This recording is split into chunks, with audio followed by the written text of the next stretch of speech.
Hello, guys. Welcome back to Photographics Academy. All right, so today we're going to be looking at this beautiful background transformation, and trust me, it's going to be really, really beautiful. So, the idea of this video, right, is to move this image and place it on this backdrop. I'm so excited. Yeah, I'm so excited. I know it's going to really, really look super cool at the end of the day. So, without wasting much of your time, let's quickly get started. The first thing you will notice in this image is that it is dark, right? We're having a very low light image here, and it's going to really, really give us a heck of a problem if we don't fix it now, because the background we want to use is obviously brighter than it. So what do we do? Yeah, I know the normal instinct to you will tell you, just why not just use your curves and push it up. It's going to look bright. This is not bad, but the only issue I have with that is that it's not giving us that soft feeling. It's not giving us that soft light feeling, so it's not even. So what do we do? There's a technique we're going to use. All we need to do is just to go to our brightness and contrast, push it up like this, then take the contrast all the way down, so that we allow the light to smoothen out and become soft across the image. And once you have that done, you're almost good to go. Then go to your photo filter and select blue, just like that. So if it's too much, you can just drop it down and you are good to go. So you see the way we've been able to just push it out everywhere, still retaining the dimensions and all of that, the dark areas, but looking soft. Now let's quickly get started. I'm going to crop the image. Yeah, going to crop it. Let's see what our content aware is going to do with the edge of that car. Let's hope it comes out fine. All right, so keep this here and press OK.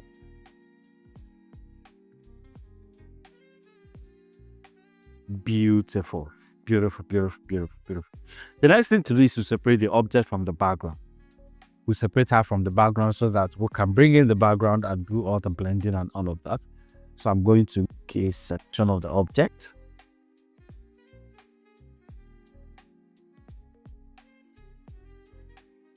Right click and go to select inverse. So if you look at this selection, you'll notice we'll have a lot to modify. So I'm going to minus this area. Beautiful. Do the same thing over here. Check the edges. Beautiful. This is good. Okay, so do we have it here? All right. So I'm going to make a duplicate of the background. Right click and go to layer via cut. So I always like using this technique, this exact step, because it allows me to retain my shadows a lot. I would have regularly used the masking technique, just create a mask for that selection. But to get this background back, you might need to go through a whole lot of process. But with this technique, with just your blending mode, your shadows are restored. Try it out. Then I'm going to make a duplicate of this one. Yeah, let's remove this.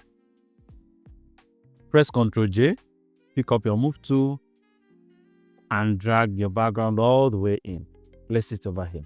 Now let's determine exactly where we want it to be. So the horizon point should be somewhere around here. We place our anchor point here.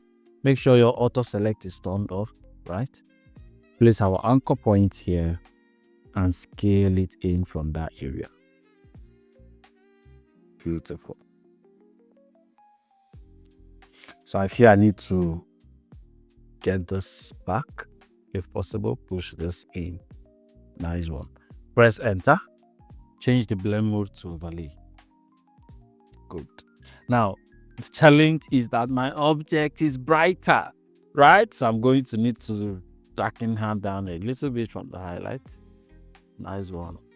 Okay. So now, the next thing we need to do is to restore the shadows of this image. So if you look at the image, you notice she's just floating, because there are a few things we need to do. We need to create a reflection of her on the floor. And I think at this point, I'm going to need to lose part of the gown. This is looking quite distracting now. So I'm going to just use my mask and brush it out. Yeah, like that. Do the same thing over here. So I'm sure you are noticing the fact that We still have a residue of it on the floor, which I really do not think is a problem. If we want to get rid of that, we just create one more mask down here and we'll have it taken care of. But I don't think that is a problem. So the next thing I'm going to do is I'm going to make a duplicate of the object. Then for the layer down, press Ctrl T, flip horizontally, vertically rather. Then just move it and place it over here. That's all. Just like that. Press enter. Now you need to blend it in because it needs to look like a reflection.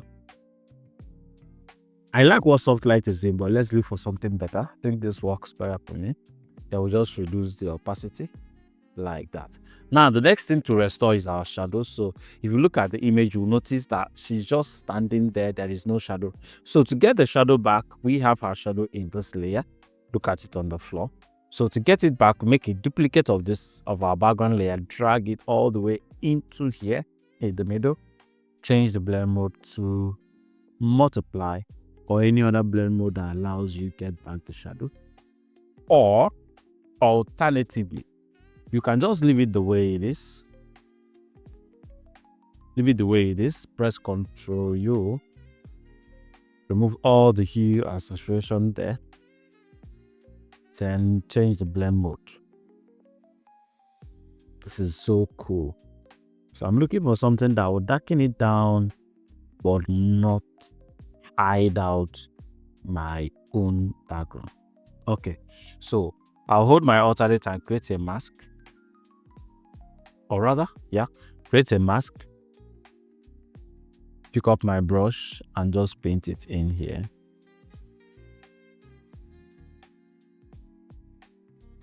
Reduce the opacity. So you see the way it just gives us back that floor. Now our reflection can even get stronger. Beautiful. Okay, so I'm noticing some areas we didn't properly select at the edges there. So we'll just use our brush and fix that area like that. Good. Now the next thing to do is to blend this object in with the background. So if you look at our background, we have more like a red background there.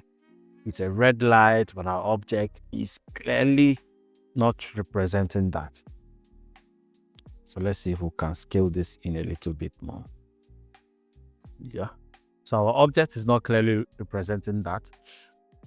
Another thing we can do is actually to change the color of the background to push it towards something that will complement what she's wearing. I think I love it towards this color.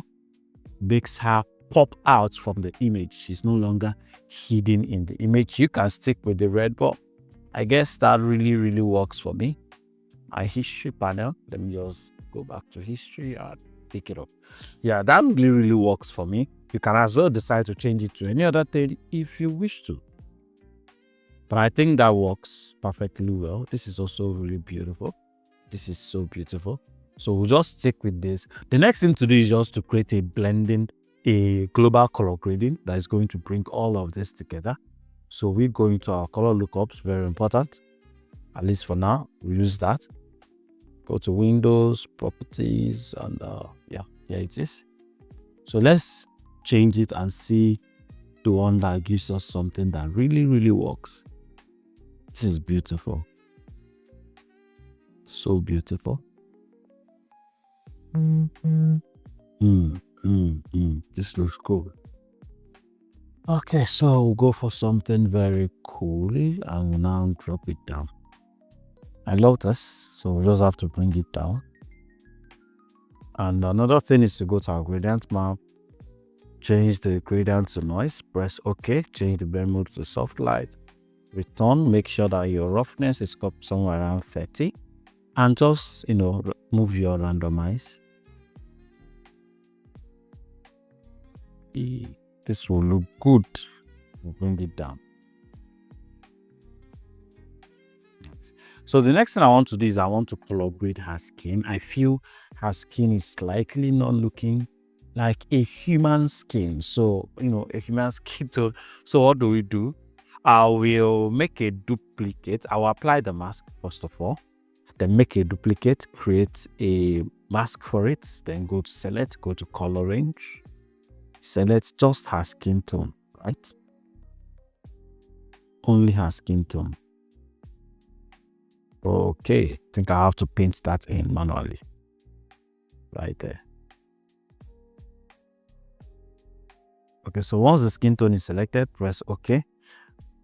Pull up a solid color, adjustment layer, go towards something warm, where you can find a human skin tone somewhere around here. Change the blend mode to soft light.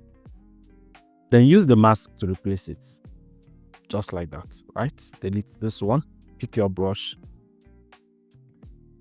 Make sure you're on the mask and start painting it into the areas it didn't properly select. You can as well clip it down so that whatever you are doing doesn't spill.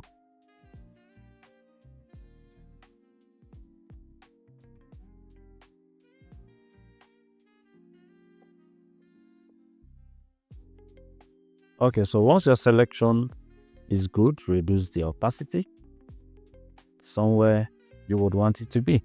Let's see it at color. Oh no, soft light is actually the best place to be. Does the job. Beautiful. So at this point, I feel I need to remove the dress on the floor over here. So we just need to get rid of that. Okay, so what are we missing out? What are we missing out? Which folder, which layer is holding that dark shadow?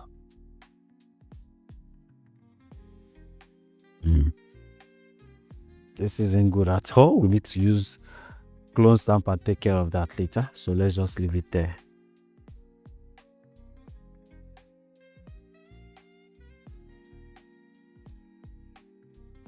My history panel is gone again. Okay, so just disable the mask. Delete layer mask, not apply. Okay, so moving forward, the next thing I'll do is to go into my camera adjustment layer, create a stamp visible layer, go to filter, go to camera raw, camera adjustment filter, then increase the shadows and the highlights, then go to your effects, bring it down a little bit. Beautiful. This looks so cool. Nice. Okay, so press enter. Now it's time to take care of these two edges. So I'll make a duplicate, pick up my clone stamp tool, and just gradually paint that out. But before we do that, we missed a step.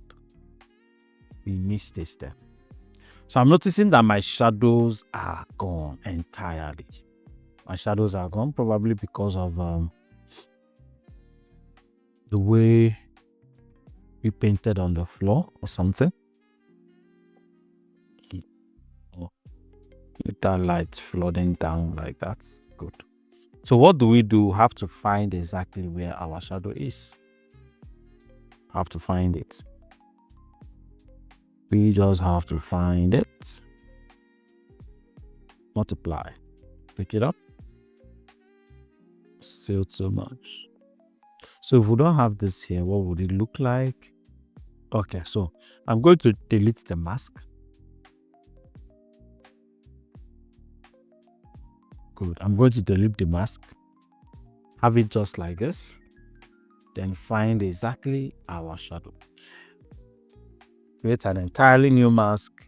Reduce our brush opacity. And just paint it into the area where we need it. Right there. Okay, so we'll have it right there now. So we'll create our stamp visible layer. Run the camera raw filter one more time. And make a duplicate. Pick up our clone stamp tool and fix what we wanted to fix.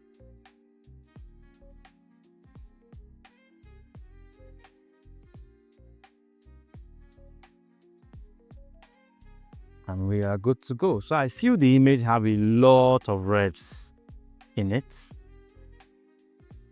feel the reds are quite too much, so we need to reduce it. Go to your reds and bring it down. Just like that. And we are good to go. So this was the image when we started the before. This is the after. This is the before. This is the after. All you need to do is just to follow the whole thing we did step by step, and you will get the same results. Thank you so much for watching this amazing video. Do make sure you subscribe to our YouTube channel, and if you subscribe, turn on your notification bell to get notified every single time we'll drop a new video. Until then, see you on the next one.